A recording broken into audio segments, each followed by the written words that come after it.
څنګه تاسو ته معلومه ده چې په اهلسنت په علاقو باندې فوجي آپریشن شروع شولو هغه کې حوال خبره دغه ده چې هغه کې 11 ماشومان زنانه د زخمیان شولو میزایل هیټ شولي په خېچنې باندې سپین کوډې باندې او په ککړې باندې میزایل هیټ شوي دي چې هغه کې 11 زنانه او ماشومان زخمیان دي مکمل زړی تر مخه کوم زخمیان دي د دوه حالت ټیک نه ده د سره سره کوم جانور دي مطلب وغوانې ډنګر هغه ته هم نقصان رسیدلی ده 15 وغوانې د یوه کور کې مړې شوي دي که چیرې دا آپریشن زره ختم نشولو او په بګن ته چې لښکار کړی ده حمله یې کړې ده هغه کسان ګرفتار نه شولو یا د هغو کسانو خلاف کاروایي ونه شوله په رشنور کې اسلحې او د دهشتګردو خلاف کاروایي ونه شوله د اهلسنت بګن نه ونیسه چې فرعي پورې کوم روډ ده دې کې به مکمل درنه روانه وي مشرانو په دې باندې هم متفقه فیصله مشوره کړې ده چې څومره هم زنانه دي نارینه دي ماشومان دي بډاګان دي څوک هم دي ټول به باقاعده روډونو ته راوځي خو دوی دا فیصله وکړله چې موږ به ډېر زر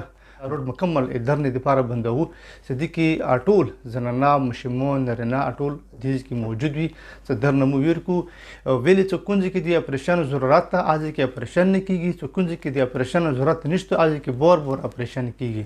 مشرانو په دې باندې هم خبرې وکړلې چې داسې آپریشن سره امن نه راځي آپریشن د امن حل نه ده چې ته آپریشن وکړه امن به راشي نه مشران یایي چې چېرته کې مسله ده مسله حل کا مثلا ته په بګن باندې چې لښکار کړی ده حمله کړې ده هغه کسان ته ونیسه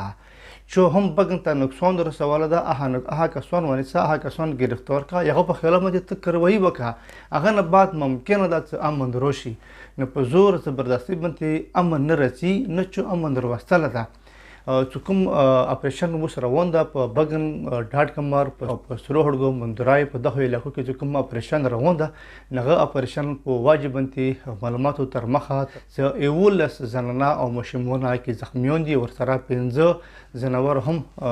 مړه دي هغو ته هم نقصان رسیدلی ده که ته په علاقې کې امن غواړې باید ته چېرته کې دهشتګرد دي به هغو په خلاف باندې کاروایان وکړې په 22 نومبر باندې په ډشنور نه لښکر راغلی ده سرحدي هټې اسلحې په بګن یې لښکار کړی ده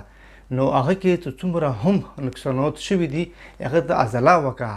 تو دغه کې څوک ملوث کسان دي هغه ته گرفتار کړه هغه ونیسه د هغه نه بعد بیا امن ممکن ده آپریشن د امن حل نه ده نه آپریشن ضروري ده د امن دپاره مسله ده مسله حل کړه چېرته کې مسله ده مسله حل کړه او چې څومره هم جایز مطالبات د اهلسنت والا هغه ومنه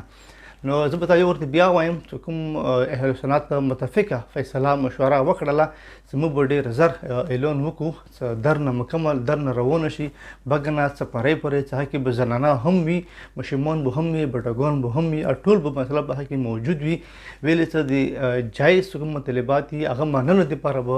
درنه روانه وي